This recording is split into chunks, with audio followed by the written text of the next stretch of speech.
I guarantee you what you know about meditation is wrong.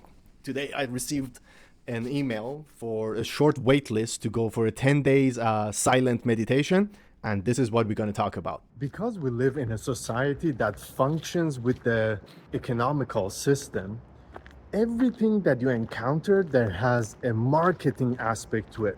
Even meditation, when they talk about meditation, they talk about the things that they can sell you to get some cash, which is fine because we live in this society. So they're gonna sell you on the fact that, oh, it reduces the stress and it calms you down, to the corporates when they have unhappy people working for them. That kind of makes sense. But in reality, the effect of meditation for reducing the stress and calmness is the amount, this is the ratio, is that the times throughout the year that you get angry versus all the hours that you're just awake. If you get angry once a month or twice a month, for 2 hours, each time 2 hours. So 4 multiplied by 12. It's 48 hours of meditation working for you to reduce your anger, to calm you down, and reduce your stress, versus all the hours and the days that you're awake throughout the year. Because honestly, if they tell you that when you meditate, you realize the nature of your mind and the nature of reality, and you can swim in this multidimensional reality and you can absorb it really, and you can actually live the life, would you buy such thing? They say like, oh, I already have I live life. What are you talking about? No. So they said like, oh, it calms you down, it makes you this, it makes you that to get the cash. So what is meditation? Meditation is actually understanding the nature of your mind, the experience of consciousness. I'm going to give you an example. Here now, it's freezing cold. What I'm feeling is a certain feeling in my feet, in my hand, in my nose, and my face. And my nature of my mind says like, okay, experience these things. The coldness, the soreness, the wind, the effect that it has on my face, either comfortable or uncomfortable, is when you're meditating, when you're present, when you're in touch with this raw sensory data that your body receives. Whereas normally what could have happened is that you're not present in the moment. When you're feeling this cold, your brain might start telling you a story, a really believable story, that, oh my God, what if I catch a cold? And as soon as you hear this what if, you're going to be transported in somewhere else, not in place, but in time, when you actually caught cold. You start to get a little bit anxious of, oh, if I catch cold, I cannot make it to this event or party or this wedding. Wedding in the winter, not gonna happen, but oh, my boss is going to be like this and I'm going to perform this way at work. So you're already not present anymore. This simple fact, just coldness, could transport you to somewhere that is not here and it's not now. It's in your imagination, in another timeline, in the future. Or for example, in this night, you may have a little appointment with somebody and you're waiting, and your brain, instead of saying like, okay, this is the raw data, I'm just waiting and waiting. If you are equipped with a technique and understanding of meditation, you would say like, okay, this is a time that I'm here and now in life. I will never get this experience again, never ever. So how can I, for example, enjoy it? How can I make myself warm? But instead, your brain starts to tell stories like, oh, this friend of mine is not responsible, or this friend is always doing this. And you unnecessarily get worked up by your own imagination and fantasies that your brain starts to create for yourself. First, you're no longer in present. And this is the second effect that they say, oh, it calms you down. It doesn't calm you down. You stop unnecessarily identifying with the version of yourself that is angry with the friend. In this version, you see the friend inconsiderate, late, and maybe lazy, messy, whatever your brain tells you. It creates an illusion of real experience. You kind of really experiencing it because you are identifying with that reality, with that identity. In meditation practice, you sit down and you don't think about things. It's not thinking about things. It's when the thoughts arise, you stop seeing yourself as a participant in the story of your thoughts. The idea that you catch yourself like, oh, I'm in my head, and bringing yourself back to reality is the idea of meditation. Meditation is a gym, is a mental gym for your mind to flex the muscles that pull you out of your imagination and identifying with the stories that your brain tells you is the act of practicing meditation. It's not the meditation session that is useful and worthy, it's the results that you get after that. Similarly, when you go to gym, it's not the gym necessarily doesn't make you stronger. In fact, when you practice with the muscles, I'm doing this because it's easy on the video, momentarily you're getting weaker because you're damaging your muscles. But when you recover, then in real life, if something happens, you can act with more strength. If there's somebody fell on the ground because you worked out and now you're strong, you can pick them up. You can help them pick them up. And this is the same with meditation. Throughout that time of meditation, nothing happens. It is outside in our real life that meditation is actually useful. You can practice it for 3 seconds every day, 2 seconds every day. Either you can say like each time I cross a door, I would remember that I live in here and now. It's just a mental practice. You can practice it as a mini sets, or you can go for a 10-day meditation retreat like a marathon. Each, they have a different effect on your body and on your mind. Our mind is pre-programmed to always look for the bad things that could happen because we evolved in a way that survival was the most important thing.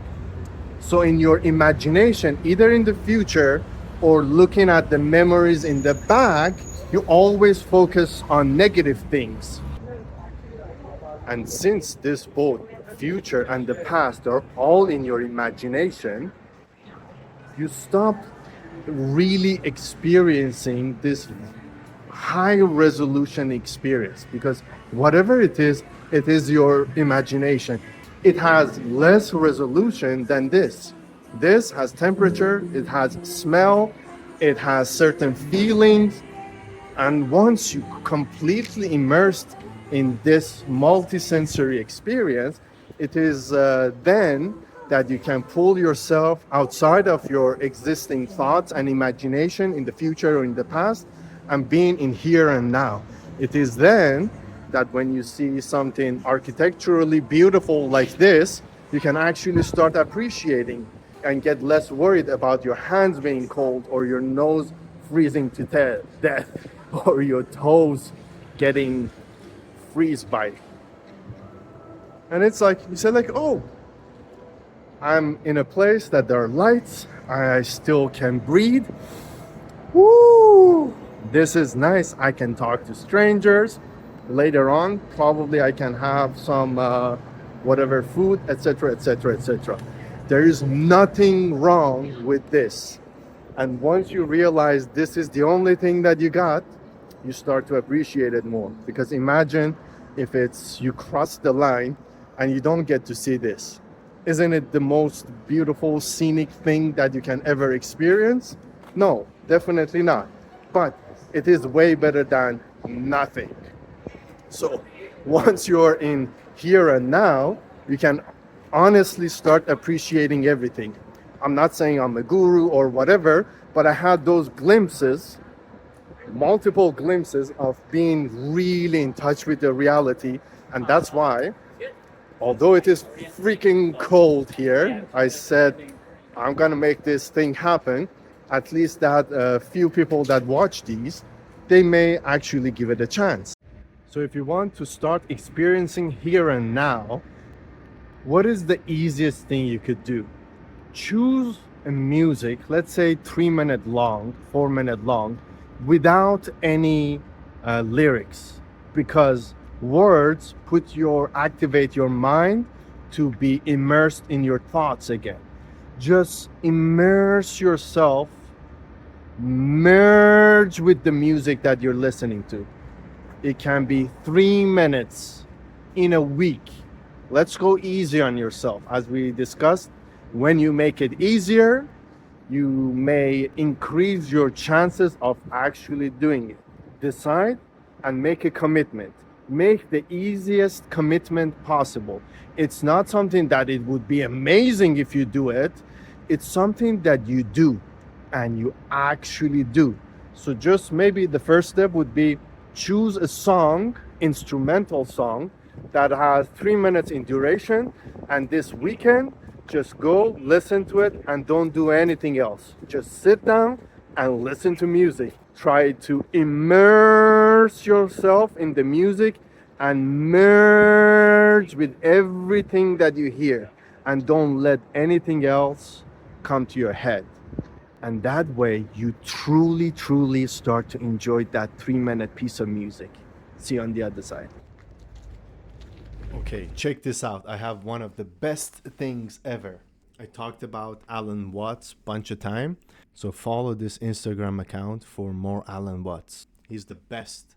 The way he teaches everything so deep and so complicated with very palatable language, and his voice, his accent. I'm going to play this because it's really interesting around the lines that I was saying, like, oh, when it's cold and your fingers are freezing, it's not necessarily bad or good.